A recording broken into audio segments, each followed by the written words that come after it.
नमस्कार. श्री स्वामी समर्थ सर्वांना. तुमच्या सर्वांच्या सर्व चांगल्या इच्छा पूर्ण होत ही स्वामींचरणी प्रार्थना करते आणि आजच्या या सुंदर व्हिडिओला सुरुवात करते. उद्या बुधवारी संकष्टी चतुर्थी आहे. 24 जुलैला या महिन्यातील संकष्टी चतुर्थी आहे आणि या दिवशी आपल्याला अंघोळीच्या पाण्यामध्ये ही एक वस्तू आवर्जून टाकायची आहे. जर का तुम्ही अंघोळीच्या पाण्यामध्ये या वस्तू टाकून अंघोळ केल्या तर बघा तुमच्या शरीराचं पूर्ण शुद्धीकरण होणार आहे. त्याचप्रमाणे तुमच्या आजूबाजूला असलेली तुमच्यात असलेली निगेटिव्ह ऊर्जा ही संपूर्ण संपुष्टात येणार आहे. त्याचप्रमाणे पितृदोष असतील, शरीर बाधा असतील, वास्तुदोष असतील, ह्या गोष्टींचा देखील आपल्याला यामुळे त्रास कमी होतो. तुमचे जर का कामं होत नसतील, घरात खूप अशा अडचणी येत असतील, हाती घेतलेले काम पूर्ण होत नसेल, नोकरीत, व्यवसायात, धंद्यात यश मिळत नसेल, शिक्षणात प्रगती होत नसेल तर बघा या सर्व गोष्टी पितृदोष, वास्तुदोष किंवा घरात असलेल्या निगेटिव्ह ऊर्जेमुळे होत असते. आणि म्हणूनच आपल्याला अशा विशिष्ट दिवशी अंघोळीच्या पाण्यामध्ये या वस्तू टाकून याने अंघोळ करायची आहे.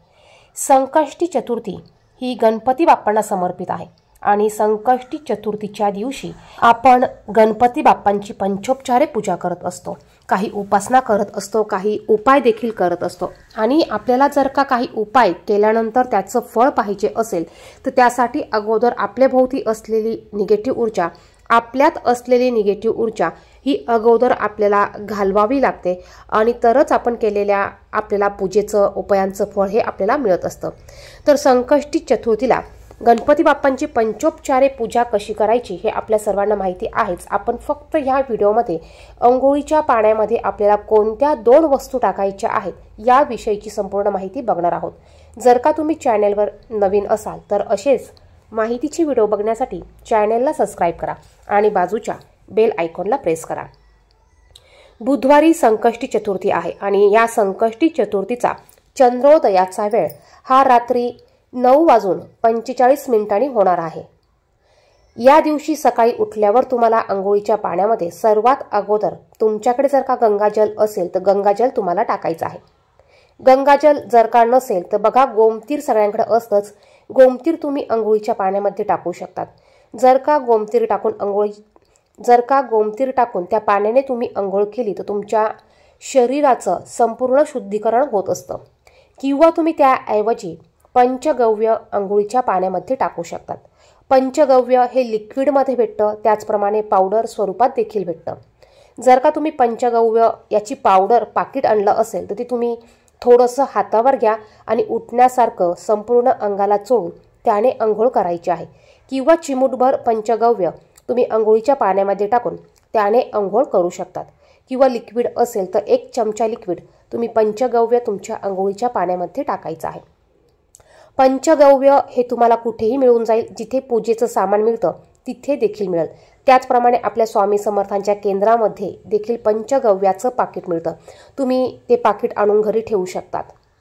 यानंतर दुसरी वस्तू म्हणजे संकष्टी चतुर्थीला अंघोळीच्या पाण्यामध्ये काळे तीळ टाकून या पाण्याने अंघोळ करण्याला खूप महत्त्व आहे.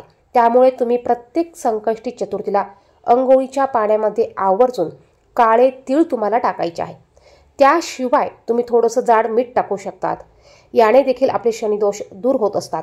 परंतु पंचगव्य किंवा गोमतीर पाणी किंवा गंगाजल आणि त्याबरोबर थोडेसे काळे तीळ न विसरता आपण सर्वांनी अंघोळीच्या पाण्यामध्ये टाकायचे आहेत. यामुळे आपल्याला पवित्र नदीमध्ये स्नान केल्याचं पुण्य मिळत असतं. यामुळे आपली पापं नष्ट होतात. यामुळे आपल्या अवतीभोवती असलेली निगेटिव्ह ऊर्जा कमी होते, शत्रुपीडा कमी होते आणि आपण जे पण काही काम करू त्यामध्ये आपल्याला यश प्राप्त होतं. यासाठी आपल्याला अंघोळीच्या पाण्यामध्ये या वस्तू टाकायच्या आहे. तुमच्या घरात जेवढे व्यक्ती असतील, लहानांपासून मोठ्यांपर्यंत सर्वांनी अंघोळीच्या पाण्यामध्ये या वस्तू टाकून अंघोळ केली तरीही चालणार आहे. व्हिडिओमध्ये सांगितलेली माहिती आवडली तर व्हिडिओला लाईक करा. कमेंट बॉक्समध्ये श्री स्वामी समर्थ, श्री गणेशाय नमः नक्की लिहा. धन्यवाद. श्री स्वामी समर्थ.